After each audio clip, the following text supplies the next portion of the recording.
Olivia Newton John, Sandy in Greece and Xanadu star, mourned by pal Marie Osmond, she's at peace. The Paper Roses singer reflects on her friendship with the late singer, who passed away in 2022 at age 73 following a lengthy battle with breast cancer. Olivia Newton John won countless hearts as Sandy in the blockbuster film Grease, but it almost didn't happen. John Travolta was set before anybody else was even attached to the movie, casting director Joel Thurm told Fox News Digital about the 1978 musical. Paramount figured that they could do Grease if John was in it. That was a given. John really wanted Olivia for the role of Sandy, Thurm shared. We talked about it and I said, it's a great idea. But my problem was to make Olivia work. Olivia did not want to do it initially. She didn't leap at this opportunity. Joel Thurm recently wrote a tell-all titled Sex, Drugs and Pilot Season, Confessions of a Casting Director. Joel Thurm recently wrote a tell-all titled Sex, Drugs and Pilot Season, Confessions of a Casting Director. Bearmanor Media. Thurm shared his account of bringing the beloved film to life in a new memoir titled Sex, Drugs and Pilot Season, Confessions of a Casting Director, where he dished on his time in Hollywood. Olivia Newton John was shaken by pal Andy Gibbs' tragic death at 30, author says. She felt very protective. According to Thurm, the singer was embarrassed and humiliated over how she came across in a British science fiction movie she made years before titled Tomorrow. The 1970 film told the bizarre tale of aliens that kidnapped the pop group Tomorrow, whose vibrations from their instruments are needed for survival. She met John and she liked him, Thurm explained. She also liked the role of Sandy, but she was really cautious. She said, I was embarrassed by the last movie that I did, and I don't want that to happen again. By this time she's a huge worldwide star and busy on tour. But we all thought she was perfect, that she was Sandy. So, she said, all right, well, in that case, I'd like a screen test. That is the first and only time I've ever heard of an actor or actress asking for a screen test. John Travolta wanted Olivia Newton John and Olivia Newton John alone to play Sandy in Grease. However, the singer needed some convincing. John Travolta wanted Olivia Newton John and Olivia Newton John alone to play Sandy in Grease. However, the singer needed some convincing. Frank Edwards /Photos International /Getty Images. There were other reasons why Newton John was hesitant about saying yes to Sandy. Olivia didn't consider herself an actress and was wary of acting in general and taking on a leading role in a high-profile film opposite, in her view, a much younger man, Thurm wrote. She was 28 and Travolta, 23. She really should have had no worries about that. 40 years later in her Sandy costume, she looked remarkably the same up until her passing. Immediately, Thurm and his team prepared for Newton John's screen test in hopes of finally winning her over.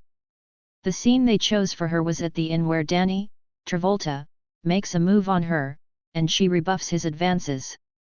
What was supposed to be a comical scene was met with silence. Olivia Newton John insisted on having a screen test to prove she was the right choice for the role of Sandy. Olivia Newton John insisted on having a screen test to prove she was the right choice for the role of Sandy. Paramount Pictures /Photos International /Getty Images. The first take, there was no laughing from the crew, Thurm recalled. And this wasn't a little screen test. This is a full movie crew on a sound stage. No laughter. Second take, no laughter. Third take, no laughter. At this point, I'm getting really worried. I'm thinking, oh God, if she thinks it's her fault that nobody's laughing, what's going to happen? I immediately pulled out from my back pocket a copy of the original Grease musical that was running in New York, Thurm continued. I went to the same scene and read it. I said, here's why it's not working. The movie dialogue was all changed. So I gave the play dialogue instead to John and Olivia. They looked it over, and in the next take, the crew was roaring with laughter. The second take, same thing. So we knew we were home. The tapes were sent to Olivia and John. But by the time we were looking at it in a screening room, Paramount executives already saw it and were thrilled. Olivia was perfect for the role, as we all already knew. And thankfully, Olivia liked it too because we had no backup for the role. She was it. There was one person who wasn't jumping for joy over the dialogue change: producer Alan Carr. Olivia Newton John's daughter, husband do first interview since star's death, share her final words. Olivia Newton John and John Travolta's song "You're the One That I Want" was one of the era's biggest songs. It sold more than 15 million copies. Olivia Newton John and John Travolta's song "You're the One That I Want" was one of the era's biggest songs. It sold more than 15 million copies. Ron Galella/Ron Galella collection via Getty Images. Alan asked me if I was responsible for the dialogue switch, said Thurm. Like a little kid, I said, yeah. And wasn't it great? He just glared at me and walked away. And from that moment on, I was on his S-list because I changed his dialogue. But the truth is, he screwed up with that dialogue. It wasn't right for John and Olivia. It just wasn't as good or funny as the stage version. That, plus a little improvisation from the actors, is what you see in the movie.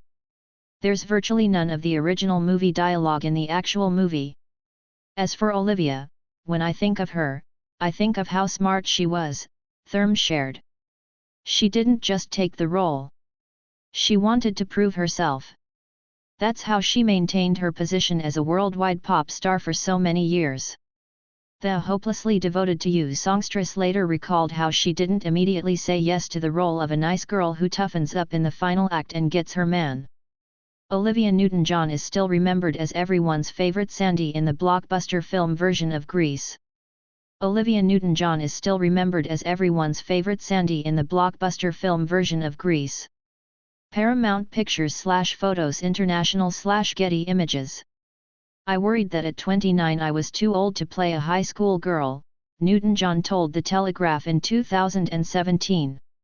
Everything about making the film was fun, but if I had to pick a favorite moment, it was the transformation from what I call Sandy 1 to Sandy 2. I got to play a different character and wear different clothes, and when I put on that tight black outfit to sing "You're the One That I Want," I got a very different reaction from the guys on the set. Betty White's Golden Girls castmate called her the C-word, casting director claims. Thurm said the star never lost her sparkle as Sandy. In 2019, just before COVID, they showed the movie in Florida, and afterward, John and Olivia came out in costume, he said. The time we spent together was absolutely wonderful. She was incredibly kind to everybody. She made sure that at every event, she would connect with those in the audience who had questions about cancer or might be going through the same thing. Olivia Newton John and John Travolta attend the Grease 40th anniversary screening at Samuel Goldwyn Theatre on August 15, 2018, in Beverly Hills, California. The actress passed away in 2022 at age 73. Olivia Newton John and John Travolta attend the Grease 40th anniversary screening at Samuel Goldwyn Theatre on August 15, 2018, in Beverly Hills, California. The actress passed away in 2022 at age 73. Alberto E. Rodriguez/Getty Images. And I think that was part of why she lived so long with this disease, he shared. I think it really helped her to talk about it. It helped her when she knew she was helping others. Her spirit was always up. She was just an incredibly special human being. I miss her. The entertainer passed away in August 2022 at age 73 following a lengthy battle with breast cancer.